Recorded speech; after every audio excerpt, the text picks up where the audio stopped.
हमर मोनक गाम में ईश्वर भागले। ये बात मुकेश भैया आ सही कहे छलिए। आ गाम के युवा में सही में बहुत दम है।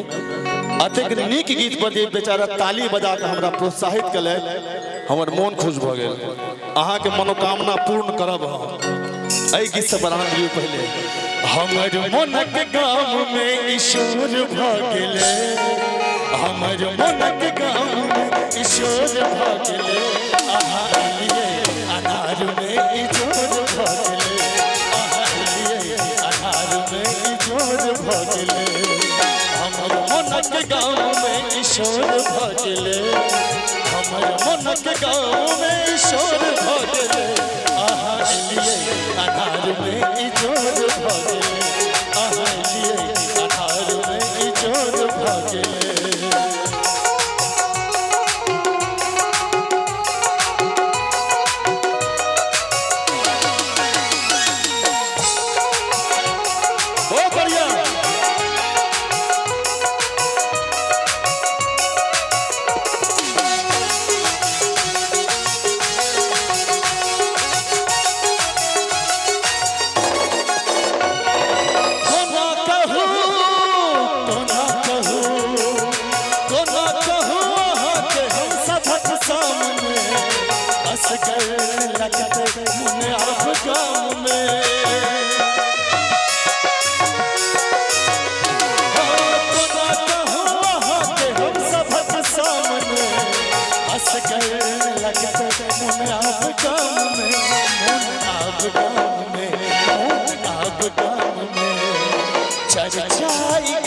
चारों ओर भागले, चर्चाई गबक चारों ओर भागले।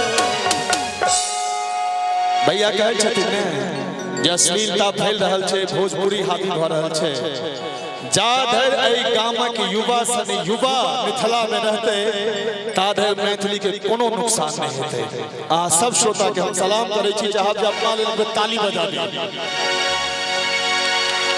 और सच में ये बहुत जरूरी है भैया, गलतो नहीं कहे छलखिन। अश्लील गीत असगरे ईयरफोन लगा कर सुन सके छी, लेकिन नीक गीत सबके संगे सुन सके छी। तो कौन गीत सुनाई पसंद करबे? नीक गीत में।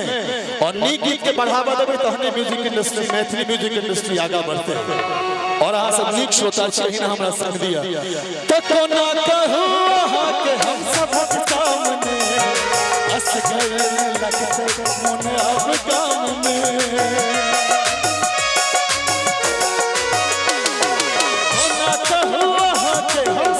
सामने असगर लगते मन आप गाम में, मन आप गाम में, मन आप गाम में।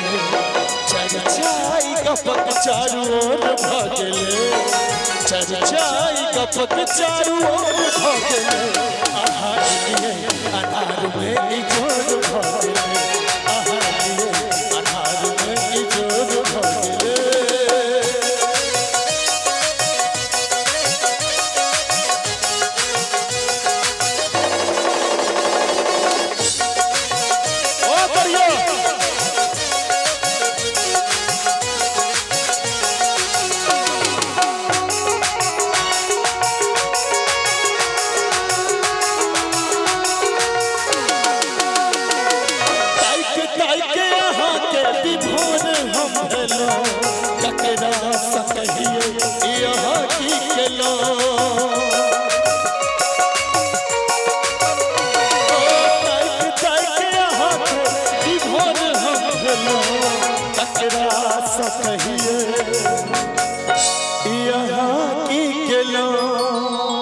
चश्मा वाला अहीं के कहै छी, ताइक ताइक अहाँ के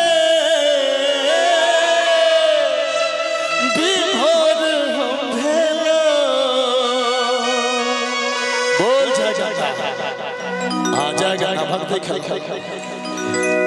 यो ताइक ताइक अहाँ के विभोर तकरा सकहिए यहाँ की केलो।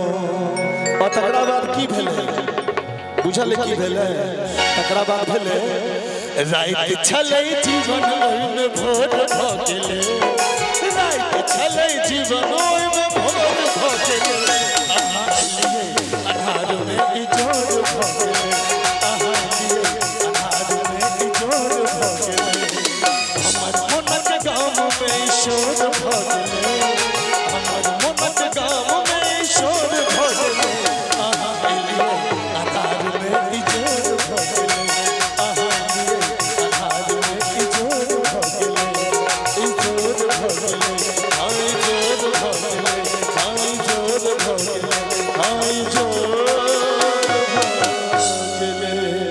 चूँकि बहुत रास कलाकार बैसल छथिन।